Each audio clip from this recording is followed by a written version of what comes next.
네, 지난주에 우리 24장에서 23장에서 사라가 죽고 막벨라 굴에 매장되었다. 그래서 아브라함의 소유지로 확정되었다. 이런 이야기를 드렸습니다.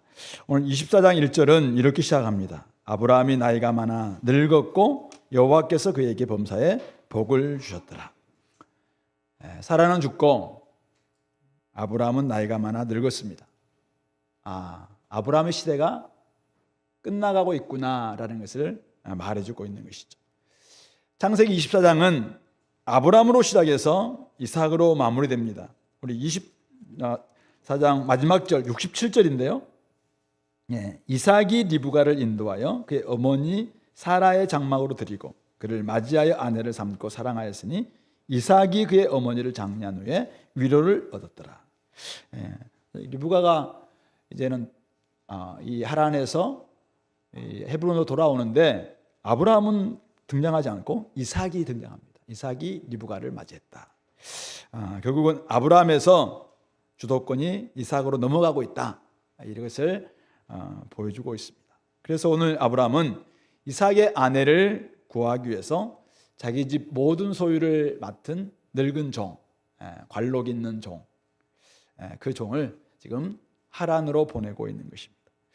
오늘 24장에서는 아브라함의 종 리브가 이삭 이렇게 연결되는 이런 구조로 되어 있습니다. 그래서 아브라함은 무엇을 넘겨주려고 하고 있는지, 또 아브라함의 종은 어떻게 그것을 이어주고 있는지, 리브가는 그것을 받기 위해서 무엇을 준비하고 있는지, 그리고 나중에 이삭은 어떻게 또 그것을 받고 있는지, 이 네 사람의 관점 속에서 24장을 한번 살펴보려고 합니다. 오늘 아브라함의 종 리브가 살펴볼 거고, 다음 주에도 아브라함의 종, 그다음에 리브가 이삭 이렇게 한번 살펴볼 겁니다. 아브라함과 이삭을 이어주는 연결고리, 이 세 사람 오늘 한번 살펴볼 텐데요. 곁들여서 또 아름다운 이야기도 나옵니다. 이삭과 그의 아내가 될 리브가의 신비롭고 아름다운 만남, 이런 만남을 또 준비하는 과정 속에서 우리는 또 무엇을 준비해야 될 것인가, 이런 부분들도 함께 살펴보고 싶습니다. 먼저 오늘 1절부터 9절에서는 신앙의 유산을 물려주는 아브라함의 모습입니다. 아브라함은 이삭에게 무엇을 넘겨주려 하고 있는가? 무엇을 넘겨주려 하고 있습니까? 오늘 이삭의 아내를 구하려고 하란을 보내고 있는데, 도대체 왜 아브라함은 하란까지 자기가 나왔던 고향 족속에게로 자기의 늙은 종을 보내고 있는가? 도대체 무엇을 이삭에게 넘겨주고 싶어서 그 고향에까지 가고 있는가? 아니, 가나안 땅에는 자기가 굉장히 인기가 많았고 또 많은 사람들로부터 존경도 받고 있는 헷 족속 안에는 도대체 이삭의 짝지가 없단 말인가? 왜 그는 그 족속에게까지 보내고 있는가? 이 부분이죠. 하나님으로부터 부르심을 받고 받았던 사명이 있었습니다. 그는 모든 민족들이 이제 다 무너지고 죄로 말미암아 무너지고 바벨 사건 이후로 다 흩어져서 이제 무너진 그런 가운데 하나님께서 아브라함을 부르셨어요. 창세기 12장에서 나오는데요. 불러서 그를 통해서 복이 될지라라고 이야기하면서 네가 복의 통로가 됨으로 말미암아 많은 모든 민족들에게 이제는 복을 흘려줘야 된다. 너로 하여금 큰 민족을 만들고 큰 나라를 만들고 너를 축복하는 사람들에게는 축복, 너를 저주하는 사람에게는 저주가 흘러가는 복의 통로로 삼겠다, 그런 이야기를 했습니다. 그러면서 이 땅을 너에게 줄 것이다, 그리고 이 땅을 너의 씨에게 줄 것이다, 이런 약속도 주셨습니다. 온 세상을 구원하기 위한 언약 백성으로서의 정체성을 유지하고 그것을 바라보면서 하나님의 약속을 지금 소망하면서 여기까지 왔는데, 이제는 자기의 시대가 끝나가고 있습니다. 자기는 역사의 뒤안길로 들어가야 됩니다. 늙고 이제는 자기 아내는 죽고 자기도 이제 얼마 남지 않은 가운데 있습니다. 이럴 때 아브라함은 누구보다 그 사실을 잘 알고 있습니다. 하나님은 이 복을 자기 대에서 자기 안에서만 멈추게 하지 않고 이어주게 하기를 원하고 있습니다. 그래서 이삭이 결혼을 해야 될 것이고, 결혼하게 된다면은 이 소명과 사명을, 이 하나님의 꿈, 하나님의 복을 제대로 받을 수 있는 그런 삶이면 좋겠다. 이게 아마 아브라함이 늘 주목하고 있었던 바 같습니다. 그런데 아무리 살펴봐도 가나안 땅에는 그런 믿음을 가지고 있는 사람이 없었다라고 그는 생각한 것 같아요. 그래서 같은 믿음을 가지고 있는, 여호와 하나님의 부르심을 받고 자기 가족들과 함께 갈대아 우르를 떠나서 하란에 머물고 있는 자기의 족속, 그곳에 가서 이제 자기의 아들의 아내 될 사람을 구하기 위해서 지금 이 여호와의 아브라함의 종을 보내고 있는 것입니다. 가나안 땅에도 많은 사람들이 있었겠지만은 어쨌든 하나님의 언약을 믿는 사람, 그 사람을 자기 아들과 결혼시키기 위해서 지금 보내고 있는 것이죠. 결혼이 아무리 중요해도 언약을 무너뜨리면서까지 결혼시킬 수는 없었기 때문에 그렇습니다. 아브라함은 자기 고향, 자기 족속이 있는 하란으로 종을 보내기로 결단합니다. 그러면서 7절에서 이렇게 이야기하죠. 그는 여호와 하나님께서 이 땅을 내 씨에게 주리라 맹세하셨으니 하나님이 그 사자를 앞서 보내실 것이다. 이렇게 확신하고 있습니다. 종이 묻습니다. 근데 혹시 그쪽에 있는 아가씨가 따라오지 않으려고 한다면은 제가 주인의 아들 이삭을 데리고 그곳에 가야 됩니까? 라고 묻습니다. 그때 아브라함은 뭐라고 합니까? 아니다.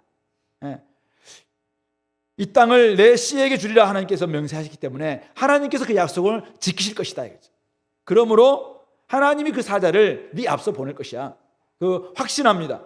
그러면서 분명한 원칙을 이야기하고 있죠. 이삭의 아내를 위해서 그곳에서 택하되 절대로 이삭을 그곳으로 되돌아가게 해서는 안 된다. 8절에서 그렇게 이야기하고 있는 것이죠. 고향, 친척, 아비 집을 떠나 여기까지 왔는데 다시 옛날로 돌아가게 해서는 안 된다라는 것을 이야기하고 있는 것입니다. 신앙의 유산을 전달함에 있어서 분명한 원칙, 그것이 바로 과거로 돌아가서는 안 된다는 것입니다. 약속의 씨인 이삭은 반드시 약속의 땅에 머물러 있어야 그 정체성을 유지할 수 있다는 것을 이야기하고 있는 것입니다. 인생의 중대사가 있습니다. 시집가고 장가가고 아이들 학교 가고 또 내일을 뭘 해야 되고 이사도 해야 되고 뭐 또 해야 되고 굉장히 일들이 많죠. 근데 비록 그 일이 짧은 잠깐이라 할지라도 긴 평생 그 일을 하는 게 아니라 한 달 걸리기도 하고 때로는 한 1년 걸리기도 하고 어떤 때는 3년 걸리기도 하는 그런 일을 할지라도 잠깐을 위해서 성도의 정체성, 성도의 직분, 성도의 사명 망각하고 옛생활로 돌아가서는 안 된다 이거죠. 어떤 일이 아무리 중대할지라도 그것을 위해서 성도의 직분, 성도의 사명 그거 망각한 채 옛날로 돌아가고 옛생활 돌아가고 애쓸 돌아가고 불신자처럼 살고 불신앙을 결정하고 그래서는 안 된다. 이 아브라함은 이야기하고 있습니다. 왜 그러나요? 히브리서 11장 15절에서 히브리서 기자는 왜 그들은 그렇게 했는가? 더 좋은 본향을 생각했기 때문이라고 이야기하고 있습니다. 우리는 과거로 돌아가는 사람이 아니라 더 나은 본향을 향해서 나아가는 사람이기 때문에 그렇다. 그렇게 이야기하고 있는 것이죠. 저는 오늘 아브라함을 보면서 우리에게 주는 교훈이 무엇일까? 여러분들 우리가 이제 나이가 좀 들고 또 시대가 되면은 이제 40대가 50대가 되고 60대가 되고 아니면은 이제 한 텀이 지나가고 다음 텀으로 넘어가게 되면은 아니면 또 대학부를 졸업하고 청년부를 나가고 청년부를 졸업하고 장년부에 가고 장년부에서 그다음 뭐죠? 노년부인가요? 예, 어쨌든 나아갈 때마다 뭔가를 우리가 다음 세대에게 또는 자녀들에게 물려줘야 될 게 있어야 되는 거 아닙니까? 그것을 우리는 유산이라고 이야기합니다. 근데 우리는 물려줄 때 이 복을 물려줘야 되는데 오늘 아브라함은 많은 복을 받았어요. 그가 부와 권세와 명예, 헷족 족속에서 얼마나 높은 명예도 받고 있는데 그런 거 지금 그것보다 훨씬 중요한 게 있었어요.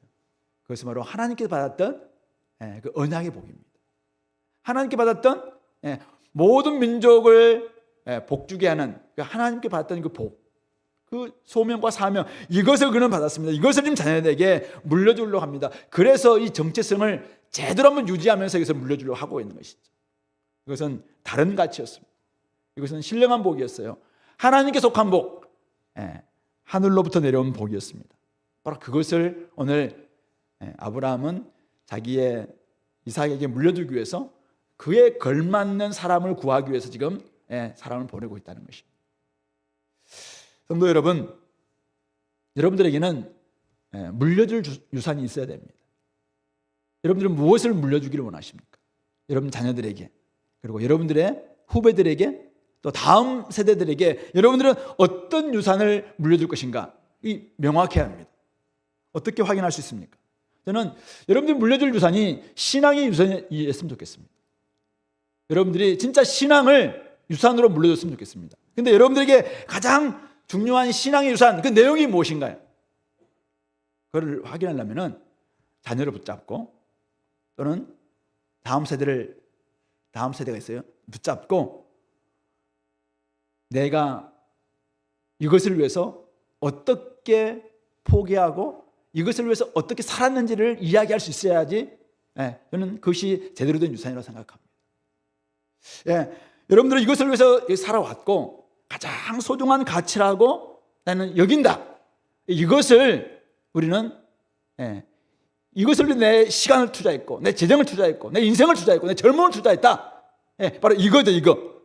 이것이 가장 고상해서 다른 모든 것들은 배설물로 여길 만큼 귀중했다. 바울이 빌립보 3장에서 이야기하고 있는 바로 그 가치, 저는 그것이 신앙의 유산이라고 생각해요.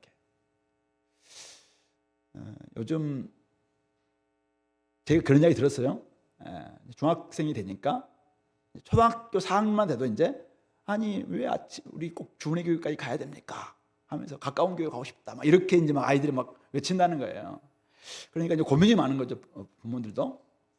그러면서 이제 주은혜 교회를 꼭 가야 되냐, 뭐 이런 고민들이 이제 생긴다는 이야기를 제가 전해 들었습니다. 여러분들에게 묻고 싶어요. 여러분들 왜 주은혜 교회 나오고 있습니까? 여러분들은 주은혜 교회에서 무엇을 지금 찾고 있습니까? 세상의 교회는 합동층만 해도 한 2만, 굉장히 많이 있어요. 그런데 왜 여러분들은 여러분들 인생을 들여서 여기까지 왔습니까? 그리고 여기서 무엇을 찾고 있습니까? 여러분들은 여기에서 무엇을 지금 구하고 있습니까? 여기에서 왜 여러분들의 시간과 젊음과 여러분들의 많은 것들을 여기 투자하면서 먼 거리에서 여기까지 오고 있습니까? 거기에 여러분들이 이게 명확하게 설명할 수 없다면 저는 흔들릴 거라고 생각해요. 왜? 가까운 교회 너무나 많은데. 이곳이 여러분들 진짜 가족입니까? 여러분들이 진짜 가정인가요? 우리 쉽게 가정을 바꾸진 않죠. 식구들은 포기하지 않잖아요. 근데 이것이 진짜 여러분들 식구냐 맞냐 이거죠. 그러면 그것을 위해서는 저는 아이들을 붙잡고 또 우리 자녀들을 붙잡고 세대를 붙잡고 내가 참 많은 교회가 있지만 여기에서 내가 가치를 발견했다. 야, 이것이 진짜 나를 오게 만들었다. 그 말할 수 있는 뭔가 있어야 된다고 생각해요. 불신자들에게 물을 때 여러분들이 이야기할 수 있는 뭔가가 여러분들이 있지 않으면 이게 뭐 다 한다면 왜 여기 나오냐. 세상이 좋은 교회, 큰 교회, 시스템 좋은 교회 얼마나 많은데 근데 왜 나는 이곳에 나오고 있는가. 이것을 이야기할 수 있어야 된다고 생각합니다. 이것부터, 그러니까 신앙의 유산을 물려줄 때도 마찬가지라고 생각해요. 이게 여러분들에게 액세서리입니까? 신앙이? 그냥 뭐 잘되기 위한 하나의, 복받기 위한 하나의 그냥 뭐 어떤 건가요? 아니면 모든 다 포기해서 이것은 결국에 포기할 수 없다라는 그것인가요? 그럴 때 누군가에게 이것을 말할 수 있는 것이 아니냐 이거죠. 근데 그걸 말할 수 없으면은 뭐 조금 바쁘면 안 나오고, 조금 뭐 하면 안 나오고, 뭐 바람이 분다 안 나오고, 뭐 마음에 여러 가지 동요가 있으면 안 나오고, 이게 무슨 신앙이에요? 이게 신앙이냐고. 예수님이 그것을 위해서 땅에 오셔서 우리를 죽으시고 부활하셨어요? 그걸 위해서 지금도 우리에게 막 오시겠다고 이야기하고 있습니까? 그런 신앙이라면 차라리 액세서리라면 떼고 말죠. 불교 가도 마음 평안 얻고 기독교 가도 마음 평안인데 마음 평안 주는 곳에 가서 지나면 되는 거 아니겠습니까? 근데 왜 이곳에 오냐 이거죠. 왜 이곳에? 왜 우리는 기독교를, 왜 우리는 예수님을 만나냐 이거죠. 이걸 명확하게 설명할 수 있을 때 자녀를 붙잡고 다음 세대를 붙잡고, 야 이거 진짜다, 이거 진짜다. 나 이걸 위해서 나 인생을 드렸다 라고 말할 수 있고 전해줄 수 있는 거 아니에요. 분명한 원칙이 저는 있어서 생각해요. 아무리 급해도 이 원칙 어기서는 안 됩니다. 오늘 아브라함은 아들을 데리고 그리로 들어가지 말라. 옛 생활, 옛 습관으로 돌아갈 배를 불사른 사람들이에요. 우리는 배를 타고 예수님께로 온 사람들입니다. 근데 예수님이 최고의 가치라는 것을 깨닫고는 돌아갈 배를 불사른 사람들이에요. 아직도 그냥 돌아갈 여지를 남겨둔 채 서성거리고 있고 또 배 만들려고 막 곳곳에서 좀 구하고 있고 그런 사람들이 아니라는 거잖아요. 그러므로 그 명확한 원칙, 아무리 급해도 나는 주님 믿는 이 믿음은 포기할 수 없다. 주일 성수가 여러분 삶의 가운데 가장 소중한 것입니까? 그렇다면 이것을 위해서 여러분들 다른 것들을 내려놓을 수 있어야 된다고 생각합니다. 우리 교회 성경원부가 PBS가 하나의 툴에 불과하지만 이걸 통해서 내가 하나님을 알아가는 최고 가치로 여긴다면은 다른 걸 내려놓을 수 있는 과감한 마음 자세가 필요하다 이 말이에요.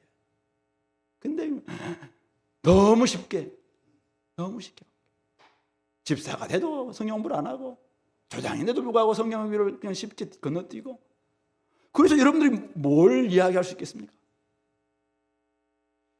하나님께서 앞장서서 일하시지만은 우리가 해야 할 일은 우리가 한다. 저는 이 원칙도 분명히 오늘 아브라함한테 배워야 될 부분입니다.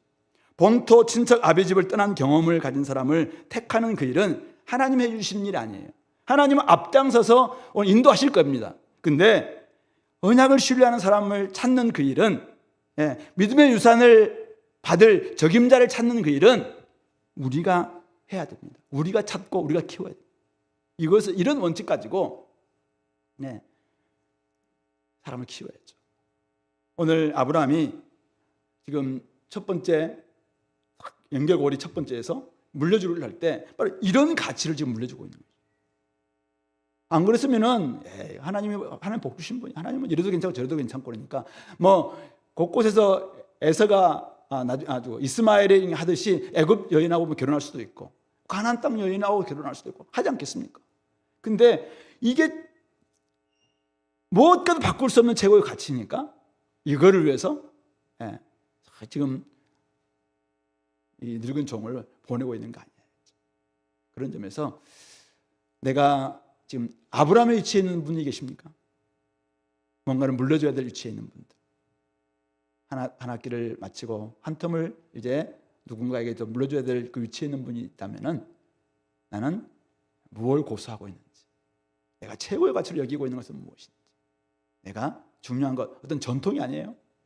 어떤 스킬을 지금 우리가 물려줘서는 쓸데없는 겁니다. 그는 비본질적인 것은 물려주지 않아도 돼. 그러나 진짜 본질이라고 여길 수 있는 것, 그거 딱 붙잡았으면 좋겠습니다. 이것을 자녀들에게. 내가 왜 이곳에 있는가? 한번 이번 기회에 한번 생각해 보세요. 내가 진짜 아무 생각 없이 이곳에 있었네. 그리고 딴 데 내가 생각엔 더 좋은 것이 많았는데 정 때문에 있었네. 이것도 다시 한번 점검해 보시기 바랍니다. 그러니까 있어야 될 이유가 뭐인가? 그리고 그것을 위해서 내가 누군가에게 말할 수 있는 그런 준비가 되어 있는가? 한번 돌아봤으면 좋겠습니다. 두 번째는 충성되고 경건한 종의 모습인데요.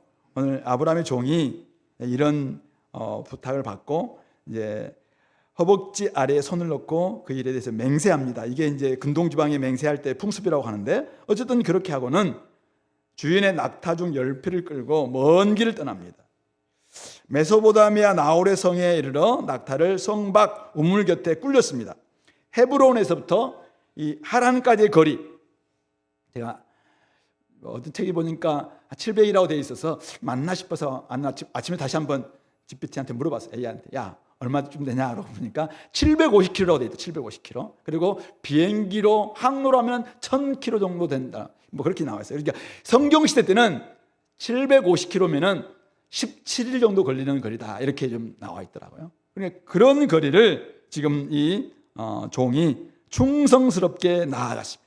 그래서 나아가서 어떻게 해요?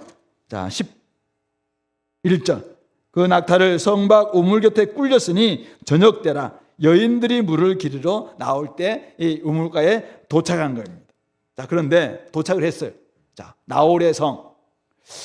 아브라함의 이제 동생이 이미 돌아가시고 아마 그 밑에 있었던 그 부두엘에 있는 그 집에 그곳에 이제 도착했는데 누구를 만나야 됩니까? 아브라함이 종이한테 이야기한 거는 내 고향, 내 족속에게로 가서 내 아들의 아내 될 사람을 택해라. 이런 지금 사명만 줬잖아요. 근데 갔습니다. 누구를 만나야 됩니까? 어떤 집을 방문해야 됩니까? 그리고 이삭에게 딱 맞는 아내는 또 어떤 사람입니까? 아무것도 결정된 게 없어요. 아무것도 결정된 게 없어요. 그래서 이역만리 지금 외국 땅에서 그것도 이름 모를, 얼굴도 모를, 아니 누군지도 모를 익명의 여인을 어떻게 만날 수 있는가? 여러분 같으면 어떻게 해야 됩니까? 어떻게 해야 됩니까? 우물가에 온 사람들보다 일일이 처음부터 한번 이렇게 해볼 수도 있겠죠. 그런데 오늘 이 종은 그 자리에서 아브라함의 하나님 여호와께 기도합니다. 12절부터 14절의 말씀.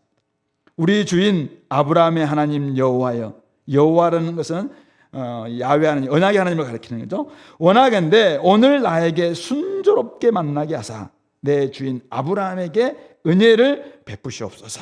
여기서 말하는 은혜, 히브리어로 헤세드, 언약의 하나님께서 언약의 근거에서 충성스럽게 사랑하시는 그 사랑, 이것을 우리 헤세드라고 하는데 헤세드를 베푸시옵소서 이렇게 기도합니다. 그러면서 아주 구체적으로 기도하는데 성중 사람들의 딸이 막 물기러 나오겠사오니 제가 우물 곁에 서 있다가 한 소녀에게 제가 이렇게 청하겠습니다. 너는 물동이를 기울여 나에게 좀 마시게 해달라 이렇게 이야기하면은 그 처자가, 그 소녀가 친절하게 마십시오 이렇게 이야기해 줄 뿐만 아니라 그 다음이죠. 그 다음 당신의 낙타에게도 마시게 하리라. 그러니까 많은 아마 소녀들은 뭐 막 이렇게 나그네가 물 달라고 하면은 물 주지 않겠습니까? 자, 그런데 거기를 좀 뛰어넘어서 딱 보니까 이제 낙타가 지금 10필이나 있잖아요.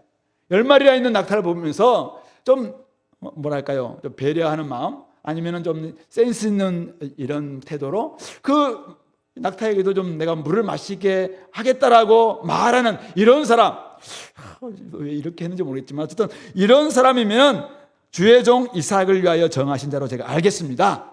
그러면서 한 번 더 기도하죠. 이로 말미암아 주께서 내 주인에게 은혜 베푸심을 내가 알겠나이다. 이렇게 기도를 합니다. 자, 15절 근데 말을 마치기도 전에 NIV에서는 바로 기도를 마치자마자 리브가가 물동이를 어깨 메고 딱 나왔던 것입니다. 하나님의 응답이죠. 자, 그런데 이 소녀를 보니까 이제 예쁘고 심히 아름답고 뭐 그런 여인이었다라고 이야기하면서 17절 종이 막 달려갑니다. 달려가서 청하건대 내 물동이의 물을 내게 조금 마시게 하라 이렇게 이야기합니다. 이때 그 소녀가 내 주여 마시소서 그리고는 급히 지체 없이 말이죠. 물동이를 손에서 내려 마시게 합니다. 그리고 마시게 하기를 다 하고 난 다음에는 19절 당신의 낙타를 위해서도 물을 길어 그것들도 배불리 마시게 하겠습니다. 이렇게 하는 것입니다. 그러면서 말만 하고 끄는 게 아니라 20절 급히 재빨리 물동의 물을 구유에 붓고 다시 기르려고 우물에 달려가서 모든 낙타를 깃는지라. 모든 낙타 몇 마리예요? 10마리. 자, 한 마리의 낙타가 몇 리터의 물을 마실까요? 잘 모르죠. 제가 찾아봤어요.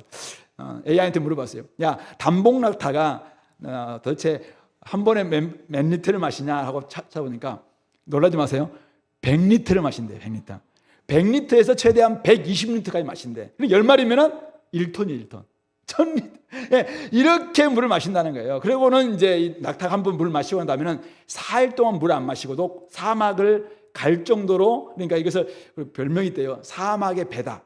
그 정도로 이제 이게 몸에 이 수분을 다 간직하고는 그냥 4일 동안 이렇게 가는 이런 낙타라는 거예요. 근데 보니까 모든 낙타를 위해서 내가 하겠습니다. 이렇게 했다는 거예요. 그것도 19절 배불리 마시게 하리다. 그러니까 그냥 물만 잠깐 목 맞추기는 게 아니라 배불리 마시면 진짜 얼마 동안 계속 왔다 갔다 했는지를 알 수가 있습니다. 그 정도로 이 리브가는 부지런하고 섬세하고 배려가 넘치는 이런 여인이었다라는 것을 보여주고 있습니다. 이런 모습 보면서 자 21절 그 사람이 그를 묵묵히 주목하고 보다가 여호와께서 과연 이 여인을 허락해 주는 게 맞나? 라는 것을 알고 싶어서 여부를 알고자 이제 선물을 주고는 23절 그에게 묻습니다. 근데 네가 누구의 딸이냐? 만약 아브라함의 족속이 아니라 그러면 그냥 안 되잖아요. 그래서 누구의 딸이냐 묻습니다. 그리고 네 아버지 집에 우리가 유숙할 곳이 있느냐라고 묻습니다. 그때 이 여자가 24절 나는 밀가가 나홀에게서 낳은 아들 부두엘의 딸입니다. 그러니까 아브라함에게는 손녀뻘입니다. 손녀뻘. 그러니까 부두엘의 딸입니다라고 이야기하고는 우리에게 집과 사료가 족하며 유숙할 곳도 있나이다 이렇게 대답하는 것입니다. 그는 참 예쁘고 밝고 상냥했습니다. 부지런했어요. 뿐만 아니라 오늘 이 나그네를 그것도 젊은 멋진 청년 아니에요? 그리고 길 잃은 왕자도 아니에요? 오늘 성경에 이 사람을 알 수 있는 늙은 종이에요. 늙은 종에게 그것도 몇 마리? 10마리의 낙타가 있는, 물론 거기 선물도 좀 실려 있었겠지만은 자기 집에 유숙하게 된다는 것은 뭐예요? 얼마든지 또 물을 공급해 줄 수 있는 그런 사람에도 불구하고 지금 마음을 흔쾌하게 환대하겠다 이렇게 말하고 있는 이런 여인이었다는 것을 말하고 있는 것이죠. 그러니까 얼마나 참 감사했겠습니까? 그래서 오늘 26절 보시면은 그 사람이 머리를 숙여 여호와께 경배하고 나의 주인 아브라함의 하나님 여호와를 찬송하나이다 이렇게 찬양합니다. 그러면서 나의 주인에게 주의 사랑과 성실을 그치지 아니하였습니다. 언약의 하나님께서 지금까지 해오셨던 것처럼 그렇게 성실하게 신실하게 인도해 주셨음을 감사합니다. 뿐만 아니라 자신의 길도 여호와께서 길에서 나를 인도하사 내 주인의 동생 집에 이르게 하셨습니다. 이렇게 감사하고 있는 것입니다. 어떤 일을 성공했을 때 대부분의 사람들 막 들뜹니다. 때로는 그래서 으스대기도 하고 조금 교만하기도 하죠. 그러나 오늘 이 아브라함의 종, 이 하나님의 사람은 겸손하게 하나님을 찬양합니다. 하나님께서 여기까지 인도하셨다. 참 감사합니다. 또 나의 삶 가운데서 이런 일을 주셔서 감사합니다. 하나님께 찬양 올려드리는 이런 모습을 보여주고 있습니다. 오늘 이 아브라함의 종 어떤 사람입니까? 아브라함과 이삭을 이어주는 연결고리입니다. 나중에 이 리브가와 이삭을 이어주는 이음새 역할을 합니다. 자, 그런데 이 사람이 보여주는 모습은 굉장히 충성스럽습니다. 창세기 15장에 나오는 혹시 그 다메섹 엘리에셀이 나와요? 하나님이 이제 그에게 막 복주겠다고 이야기하는데 저는 틀렸습니다. 너는 나이도 많고 안 되니까 우리 집에 있는 저 다메섹 사람 엘리에셀을 제 상속자로 삼겠습니다 라고 말했던 혹시 그 엘리에셀이 이 사람이라면은 지금 그때부터 50년 60년이 흘렀어요. 그러니까 오랫동안 그 집에 모든 것을 다 지금 맡아서 관리할 수 있는 정도로 충성스러운 사람. 한 번 맡았으면 끝까지 주인을 섬기는 그런 충성스러운 사람. 그 집에 있는 소유뿐만 아니라 이제는 미래의 아들의 아내가 될 사람을 택할 수 있을 만큼 충분히 주인이 맡길 수 있는 사람. 그 정도로 충성스러운 사람. 뿐만 아니라 그는 먼 길도 마다하지 않고 걸어갈 만큼 헌신적인 사람. 10마리의 낙타에다가 좋은 것을 싣고 가나안에서 하란까지 먼 거리를 위험을 무릅쓰고 맡긴 일을 완수할 만큼 헌신적인 사람. 끝까지 이 일을 완수하기까지 우리 다음 주에 보겠지만은 이 일을 마치기까지 절대 쉬지 않아요. 그래서 마지막까지 계속 이야기하고 또 설득하고 그래서 나중에 막 리브가를 데리고 막 가는 정도로 엄청나게 헌신적인 사람. 그러니까 충성스럽고 헌신적입니다. 근데 결정적으로 이 사람에게 아주 드러난 아주 정말 멋있는 모습은 뭐냐면은 경건한 사람이에요. 오늘 아브라함의 부탁을 받고 그곳에 갔습니다. 너무 상황이 지금 뭐 도착했지만 어디로 가야 할지 모릅니다. 막막합니다. 그럴 때 그가 한 일이 뭡니까? 기도하는 것입니다.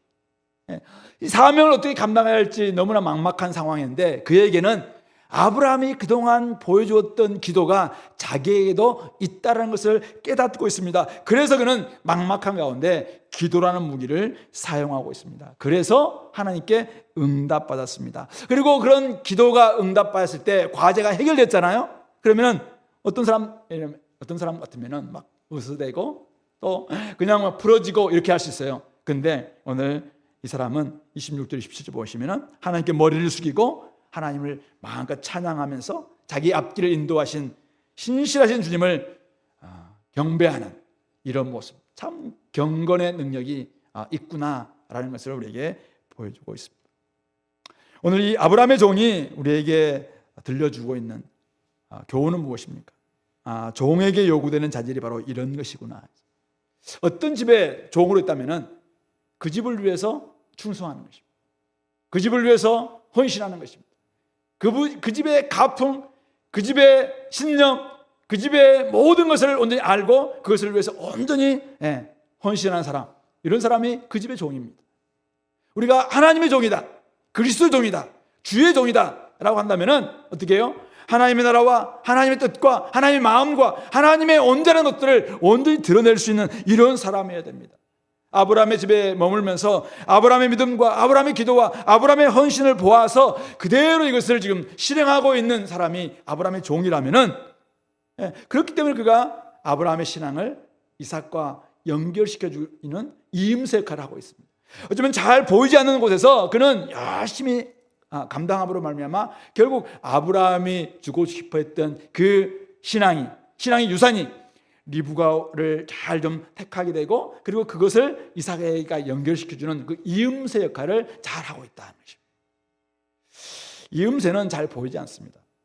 그런데 이음새가 잘못되는 순간, 부실한 순간, 나중에 본체 다 그걸로 끝날 때가 많습니다. 얼마 전에 내가 뉴스를 들으니까 요즘 일산인가 저쪽에서 오는 그 전동차 중에 몇 대가 지금 멈춰서 있다고 하더라고요. 고쳐하는데 왜 뭐가 문제냐면은 이 객차가 문제가 아니라 객차와 객차끼리 연결하는 그 이음새가 너무 부실해가지고 그래서 그것을 처음에 못 가게 막다가 지금은 아예 고쳐야 된다 해가지고 아예 멈춰서 있다. 그래서 출퇴근 시간이 막 지옥철이다. 뭐 이런 이야기를 제가 뉴스로 한번 본 적이 있습니다.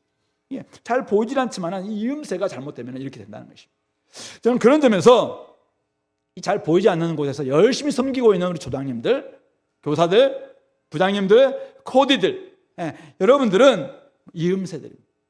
이름도 없이 빛도 없이 열심히 교회를 위해서 섬기고 우리 교회의 어떤 정신과 철학과 이것을 우리 후배들과 자녀들과 다른 사람들에게 열심히 지금 감당하기 위해서 묵묵히 일하고 있는 여러분들이야말로 바로 하나님 나라의 이음새들이죠. 어떤 어려움 가운데서 끝까지 해내는, 먼 길을 마다하지 않고 이곳에 오고 가면서 열심히 오래된 순종을 보여주고 있는 정말 충성되고 경건한 종, 그런 사람들이야말로 하나님 나라의 연결고리고 이음새다라는 생각을 하게 됩니다. 그런데 그 교사 자리가 지금 부족하대요. 이음새가 없어서 차를 지금 멈춰서 해야 된대요. 그렇게 2주 동안 이야기했건만 아직도 유치부는 한 사람이 부족하고 초등부는 부장님이 지금 시험에 들 위기에 있다 그러고 중고등부는 2사람이 아직도 없어서 그러면 이제 어떻게 부장님하고 우리 목사님이 이제 알아서 막 다 하시는 거예요. 어떻게 하실래요? 안 보이는 보이게 해줄까요, 여러분들? 매주마다 칭찬해 줄까요? 근데 지금 사람이 필요하다잖아요. 필요하다 하니까. 종들아 두려워하고 떨며 성실한 마음으로 육체의 상전에게 순종하기를 그리스도께 하더라. 눈가림만 하여 사람을 기쁘게 하는 자처럼 하지 말고 그리스도의 종들처럼 마음으로 하나님의 뜻을 행하라 말씀하고 있습니다. 성도 여러분, 우리가 잘 보이지 않는 곳에 있지만은 하나님 나라의 이음새들입니다.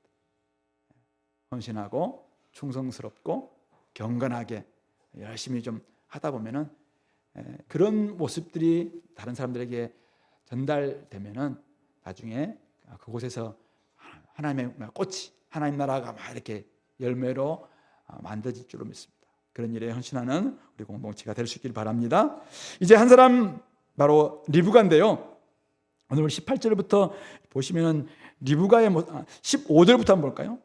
리브가의 모습은 어떤 모습인가? 15절에 보면은 그가 아브라함의 동생 나홀의 아내 밀가의 아들 부두엘의 소생이다. 그러니까 24절에서도 자기를 그렇게 이야기하고 있는데 바로 아브라함이 이야기했던 같은 믿음 안에 있는 사람이다라는 것을 이야기해 주고 있는 것입니다. 그리고 16절에서는 그 소녀는 보기에 심히 아리따웠다라고 이야기합니다. 히브리어 토브라는 단어를 쓰고 있는데 하나님 보시기에 아름다웠다, 심히 좋았더라라고 썼던 그 단어 토브입니다. 그러니까 이것은 아름답다, 좋다 이런 뜻인데요. 외모가 출중했을 뿐만 아니라 행실이 이 아브라함의 종의 마음을 흡족하게 했다 이런 뜻입니다. 그러니까 어떤 사람에게 정말 이 사람은 토브, 그러니까 흡족하게 했구나, 심히 정말 마음에 들었다 이런 의미입니다. 뿐만 아니라 이 여인은, 이 리브가는 그 뒤에 보니까 지금까지 남자가 가까이 하지 않은 처녀다.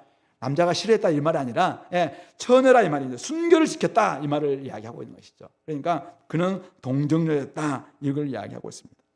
그랬던 그녀가 열심히 급히 물동이를 내어서 마시게 하고 친절했다 이거죠. 그리고 낙타에게까지, 그 또 10마리나 되는 낙타에게까지 열심히 부지런히 달려가서 모든 낙타를 위해서 물을 기를 만큼 부지런하고 성실하고 힘셌다 이런 부분들도 있고, 무엇보다도 배려심이 많은 모습입니다. 배려심이 많은.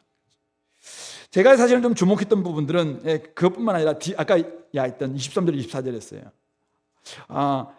누구의 딸이냐고 이야기할 때 이쯤 되면 너무 피곤하잖아요. 그러면 이제 우리 집에는 이 사람 우리 집 드리면 안 되겠네 이렇게 할 수도 있잖아요.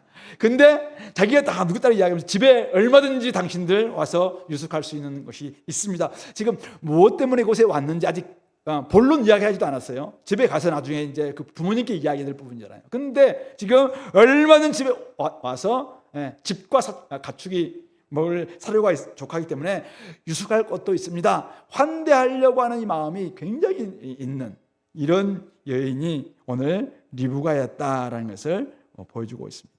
정절을 지키고 행실이 밝고 예쁘고 부지런하고 기꺼이 환대하는 마음을 가지고 있는 여자.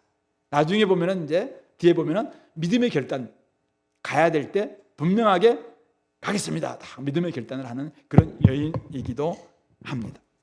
제가 이 모습 보면서 그 잠언 31장에 나오는 현숙한 여인, 여러분들 그 잠언 31장에 누가 현숙한 여인을 얻을 것인가 쭉 읽어보면은 현숙한 여인, 요즘 말하고 있는 호리호리한 그런 여인이 아니에요. 당시 새벽 일찍 일어나서 가족을 위해서 밥하고 열심히 섬기고 온 집안이 굶지 않기 위해서 곳곳 다니면서 이웃을 섬기기도 하고 일하고, 그래서 얼굴도 좀 팔레스타인에 살아가기 때문에 얼굴도 좀 그럴 뿐만 아니라 몸매도 그렇고 열심히 부지런한 이런 모습일 텐데, 오늘 리브가의 모습도 조금 그런 이미지가 많이 보입니다. 그러니까 근면할 뿐만 아니라 가족과 이웃을 보살피고 타야자, 특별히 이 동물에게까지 배려심이 있는 이런 모습이다. 무엇보다 여호와를 경외하는 여인이구나. 그런 점에서 이삭의 아내가 될 충분한 조건을 갖추고 있구나. 나중에 이제 필요 조건이 이제 부모님이 허락을 하고 본인이 이제 승낙을 해야지 이제 딱 성사가 될 텐데, 어쨌든 이런 조건은 가지고 있다라는 것을 우리에게 알려주고 있는 것입니다. 이곳에 있는 우리 형제자매 여러분, 아직 결혼하지 않은 분들, 우리 대학생들이 오늘 주로 이곳에 있는데, 일부 때 청년들이라면 제가 여러 가지 이야기도 좋아요. 대학생들도 잘 준비해야 돼요. 자, 청년 우리 형제자매 여러분들, 이런 준비를 좀 했으면 좋겠는데요. 이런 말 들어봤나요? 집에 들어오는 사람이 중요하다. 이런 말 들어봤어요? 집에 들어오는 사람이 중요하다. 그러니까 요즘은 사위가 집에 들어오기도 하고 며느리가 집에 들어오기도 할 텐데, 그 집에 들어온 사람이 그 집의 변수가 될 수 있다. 어떤 집에 어떤 사람이 딱 들어와요. 근데 그 사람이 어떤 사람에 따라서 그 집안이 막 살아나기도 하고, 어떨 때는 그 집안이 막 어려움이 생기기도 한다는 것이잖아요. 특별히 이제 우리 대학생들한테 좋아요. 부부 방정식, 한번 제가 이야기했죠. 부부 방정식. x 곱하기 y는 1보다 작거나 같다. x 곱하기 y는 1보다 작거나 같다. 이게 부부 방정식이에요. 남편이 x인가요? 네. y가 어쨌든 우리는 온전한 1과 온전한 1이 만나서 온전한 하나가 되는 게 부부예요. 자, 그런데 들어오는 사람이 한 사람이 내가 준비가 안 돼가지고 0.5야. 근데 이 사람은 1이에요. 그럼 부부는 얼마다? 0.5가 된다는 것이죠. 근데 좋아요. 근데 0.5가 1의 모습 보면서 야 너무 부럽고 그렇기 때문에 저를 좀 키워주세요. 그래서 0.7이 되고 나중에 점점 1이 돼가지고 1이 되면은 얼마나 좋겠습니까? 근데 대부분의 현실은 어떠냐면은 신앙의 상승 곡선을 그어야 되는데 들어온 사람이 0.5인데 뭘 자꾸 원하면 0.5는 자기는 만족하는 거예요. 그러면서 이 일이 자기를 피곤하게 만든다는 거예요. 자꾸 자기를 뭐 하자, 예배하자, 헌금 드리자, PBS 하자, 뭐 전도하자, 뭐 이렇게 하니까 피곤해. 그러니까 이 0.5는 뭘 바라냐면은 자기의 남편이나 아내가 0.5 되기를 바래. 자기와 비슷해지기를 바래요. 그래서 0.5 되기를 자꾸 요구하는 거예요. 그래서 놀자, 자자, 뭐 먹자, 신나게 살자, 뭐 이렇게 막 요구한다는 거예요. 그러면 이제 이 사람은 사랑하기 때문에 맞춰줘요. 그러면 얼마 돼요? 0.5가 되는 거죠. 그러면 얼마가 되는 거죠? 0.25가 되는 거예요. 0.25가 되면 더 낮춰졌잖아요. 그러면 나중에 되면 점점 0.25 곱하기 0.25는 계산 안 해봤지만 더 낮아질 수. 이게 신앙의 하향 평준화가 되는 거예요. 하향 평준화. 그러니까 여러분들 있잖아요. 지금 준비 안 되고 0.5인 사람을 0.5로 쉽게 설명하는 거지. 제가. 내가 지금 0.5다 생각하는 사람들 있잖아요. 누군가를 만났는데 저분은 1인데 내가 0.5다. 이건 회개해야 돼요. 내가 감으로 말미암아 저 집안의 분위기를 상승 곡선이라 하향 곡선을 만들 수 있겠네.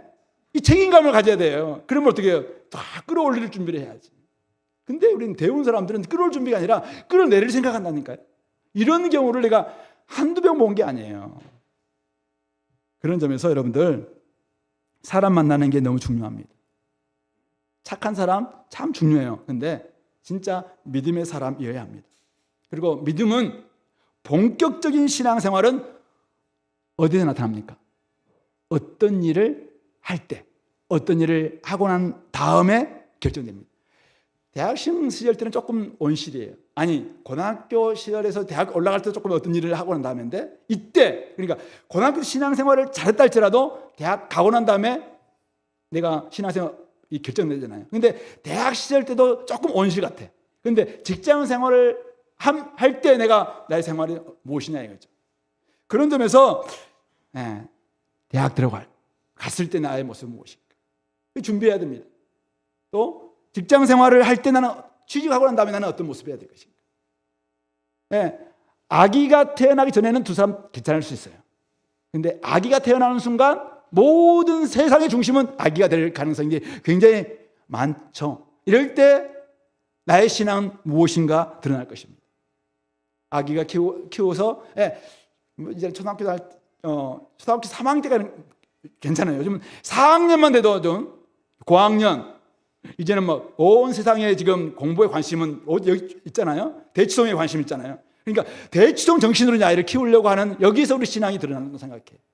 그러니까 아이에게 뭘 줘야 될지는 어떤 일을 딱 해볼 때 거기서 신앙이 드러난다고 생각해요. 거기에서 본격적으로 나의 정결, 순결, 나의 행실 그리고 나의 경건 이거 드러난다는 것이죠. 그런 점에서 내가 준비되어 있느냐. 이 준비 안 되면은 누군가를 만났을 때 내 때문에 끌어내릴 거예요. 신앙의 하향 평준화가 이루어질 수밖에 없을 것입니다. 그런 점에서 여러분들 세 가지 준비하시기 바랍니다. 순결한 마음과 몸 준비하시기 바랍니다. 하나님 앞에서. 두 번째, 밝고 부지런한 행실 준비하시기 바랍니다. 이거 진짜 여러분들 밝고 행실이 부지런해야 돼요. 열심히 해야 돼요. 성실해야 돼요.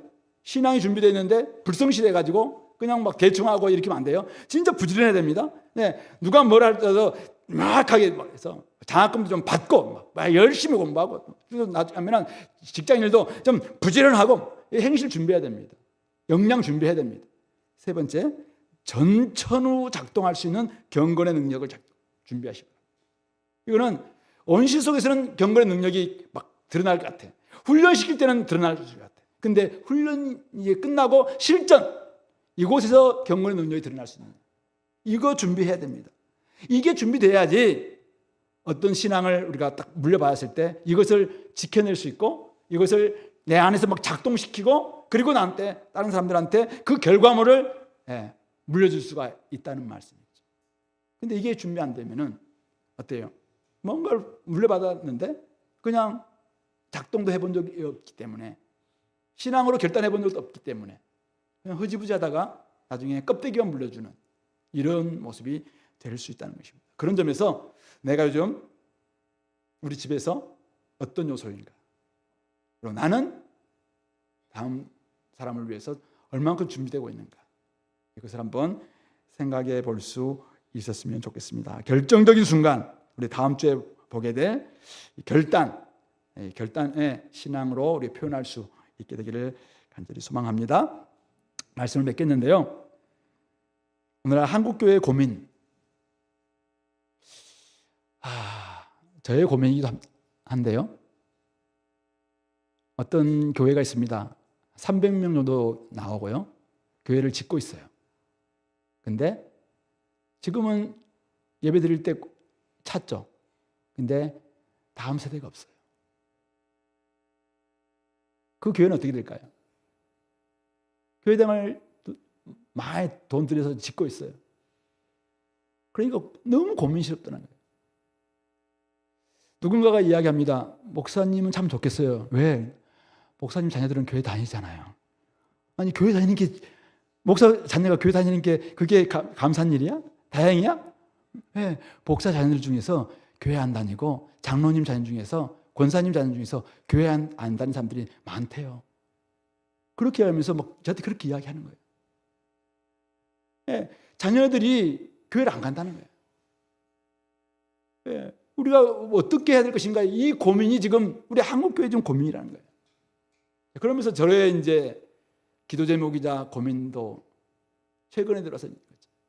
그렇다면 우리 교회는, 사람들이 보면, 겉으로 보면 막 다음 수도 많고, 막 우리 한국교회 허리라고 하는 3040 세대가 우리 교회는 주축을 이루고 있잖아요. 이렇게 많아요. 그리고 그 자녀들이 있기 때문에 한국교회 미래를, 우리 주은혜 교회를 딱 본다면 참 미래가 밝은 교회잖아요. 그런데 어떤 모습으로 좀 갈수록 이렇게 상승 곡선으로 가고 있나, 그 부분에 있어서 고민이 많이 됩니다. 이음새 역할, 연결고리 역할, 이거 해줘야 되는데 전천후 작동할 수 있는 경건의 능력을 우리가 지금 소유하고 있는 거예요.